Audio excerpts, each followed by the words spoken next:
अस्सलाम वालेकुम। आज हमारा टॉपिक है व्हाट इज ऐसे एंड इट्स टाइप्स।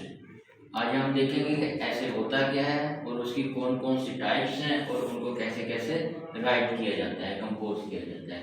सबसे पहले देखते हैं व्हाट इज ऐसे। ऐसे is a short academic composition, ठीक है ना। शॉर्ट मतलब मुख्तसर सी, कंसाइज। एकेडमिक एकेडमिक कहते हैं एजुकेशन से मुतल्लक, आपकी एजुकेशन की फील्ड के मुताबिक है, आपके एजुकेशन के टॉपिक्स एंड सब्जेक्ट्स के मुताबिक है, कोई भी चीज़ लिखी गई कंसाइज हो। कंपोजिशन कंपोजिशन कहते हैं कंपोज करना, ठीक है ना। किसी चीज़ को अंडरस्टैंड करके छोटा कर देना, ठीक है ना। उसके करेक्टर्स एंड इट्स टाइप्स, उसके रोल्स को कंपोज करते हुए उसके मुताबिक उसको राइट कर देना for the purpose of printing, ठीक है ना। For the purpose of printing के पर्पज के लिए, यानी सी बात है, हम एक ऐसे लिखने के बाद या तो किसी सर को दिखाएंगे या कुछ भी करेंगे, ठीक है ना। तो उसका मतलब ये है कंपोज करना।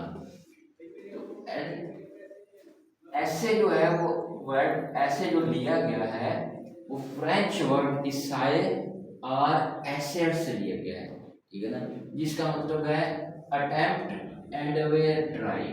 अटेम्प्ट भी कोशिश करते हैं, एंड वेयर को भी कोशिश करते हैं, ट्राई भी कोशिश करते हैं। इसका मतलब है एफर्ट एफर्ट एंड एफर्ट, ठीक है ना। मेन मतलब इसका है रीड, ठीक है ना, अंडरस्टैंड एंड देन कंपोज।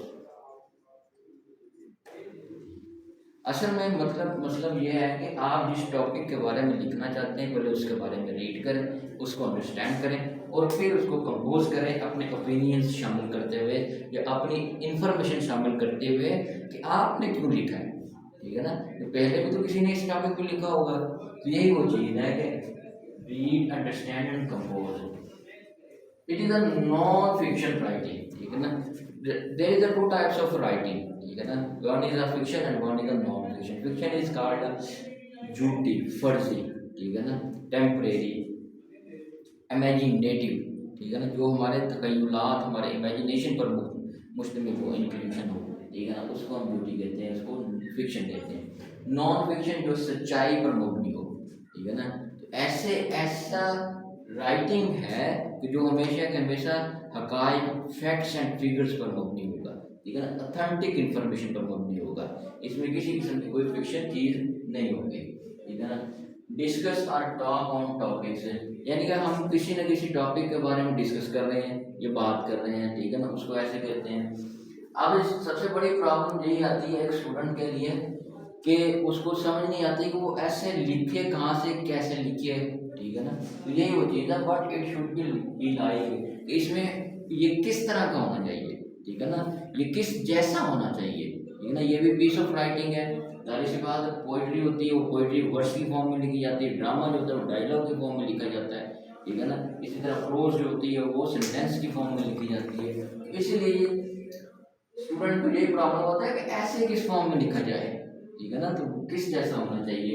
अब यही मकसद है कि हमारा हम एम टू पर्सनल ओपिनियन, इसमें यही पढ़ेंगे, हम इस प्रॉब्लम को दूर करेंगे। और ऐसे लिखने का मकसद ये है कि हमारा पर्सनल ओपिनियन उस टॉपिक के बारे में शामिल हो या हमारी अपनी पर्सनल रिसर्च शामिल हो। कन्वे मैसेज, जो किसी ना किसी मैसेज को कन्वे कर रहा है, इंफॉर्मेशन को कन्वे कर रहा है, ठीक है ना, उसका कोई ना कोई पर्पसफुल होना चाहिए, बामकसद होना चाहिए, ठीक है ना। आप जिस टॉपिक पे लिख रहे हैं, आप उसमें जो इन्फॉर्मेशन दे रहे हैं नई इन्फॉर्मेशन होनी चाहिए और पर्पसफुल होनी चाहिए। इसके नेक्स्ट टाइप स्टार्ट करते हैं। सबसे पहले डिस्क्रिप्टिव ऐसे। डिस्क्रिप्टिव निकला है डिस्क्रिप्शन से, ठीक है ना, वजाहत बयान करना, एक्सप्लेन करना, डिस्क्राइबिंग। इसमें क्या डिस्क्राइबिंग डिटेल्स, किसी भी टॉपिक के बारे में अपनी डिटेल्स बयान करना, उसको खोल के एक्सप्लेन कर देना, उसके एक एक पहलू पर एवरी डिटेल्स काउंट, ठीक है ना, उसके हर पहलू पर नजर डालना, उसकी अच्छाइयाँ बुराइयाँ, क्या काम करता है, कैसे करता है, क्यों करता है, किस लिए करता है, कहाँ से आया है, क्यों आया, हम हमारा क्या यूज़ है, किस लिए कर रहे हैं, कहाँ पर यूज़ है, कहाँ पर नहीं है, ये सारी चीज़ें लिखी जाएंगी उस टॉपिक के बारे में। और वो टॉपिक कौन कौन से हो सकता है, किसी भी चीज़ पर लिखा गया, ऑब्जेक्ट हो सकता है, पर्सन हो सकती है, कोई प्लेस भी हो सकती है, कोई भी चीज़ हो सकती है, एंड इट्स फीचर्स और उसकी क्वालिटीज, खूबियाँ, ठीक है ना। तो ये उसके अंदर डिस्क्रिप्टिव ऐसे के अंदर शामिल होनी चाहिए।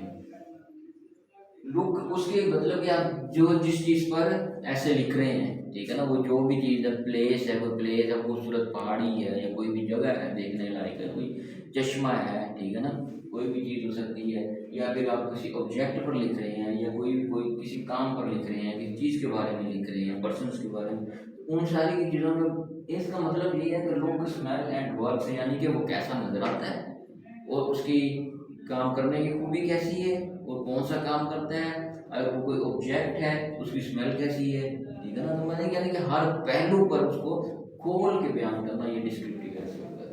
नेक्स्ट देखें डेफिनेशन ऐसे। डेफिनेशन का मतलब होता है कि डिक्शनरी में किसी वर्ड का दिया गया मीनिंग, मतलब, ठीक है ना। आपको जाहिर सी बात है डिक्शनरी में डेफिनेशन दी गई है, लेकिन हमें उसको ऐसे लिखने की क्यों जरूरत पेश आई है, डेफिनेशन ऐसे लिखने की। Statement of exact meaning of the word, ठीक है ना। ये उसने एग्जांपल बयान कर दिया, उसकी डेफिनेशन बयान कर दिया कि statement of exact meaning of the word in dictionary, dictionary के अंदर उस मीनिंग के एग्जैक्ट स्टेटमेंट बयान, ठीक है ना, उस वर्ड का एग्जैक्ट मीनिंग क्या है उसको। Definition of object various aspects, उसके ऊपर कौन कौन सी चीज़ें हैं और शामिल होंगी, ठीक है ना। एक तो है ना कि डिक्शनरी के अंदर उसकी डेफिनेशन बयान कर दी, बस ठीक है ना। अब उस डेफिनेशन को हमने खोल के बयान करना है। बात है उसमें भी ऐसी चीज़ें होती हैं जो हमारे लिए समझ में नहीं आती, हम परसीव नहीं कर पाते। Higher level dictionary definition, higher level का मतलब है कि डिक्शनरी से हायर लेवल, ठीक है ना। इसी तरह how people perceive that meaning of the word, ठीक है ना। परसीव मतलब किसी हमारी 5 सेंसेस के जरिए किसी चीज़ को अंडरस्टैंड करना, उसको परसीव करना कहते हैं। सुन के अंडरस्टैंड करना, देख के अंडरस्टैंड करना, सुन के अंडरस्टैंड करना और टेस्ट करके अंडरस्टैंड करना, ठीक है ना। अब जाहिर सी बात है हमारे इर्द गिर्द जितनी भी चीज़ें हो रही हैं, हम सुन रहे हैं, देख रहे हैं, सुन रहे हैं, ठीक है ना, स्मेल कर रहे हैं, तो यही चीज़ें हैं। उन चीज़ों के बारे में देखना, सोचना, समझना, अंडरस्टैंड करना, उसको परसीव करना कहते हैं। एसोसिएटेड, और वो चीज़ हमारे साथ कैसे एसोसिएटेड है, एक ह्यूमन लेवल के साथ कैसे एसोसिएटेड है, या किसी और विचार साथ कैसे एसोसिएटेड है। इसके मतलब के एग्जांपल्स हम देख सकते हैं कि कोई भी व्हाट इज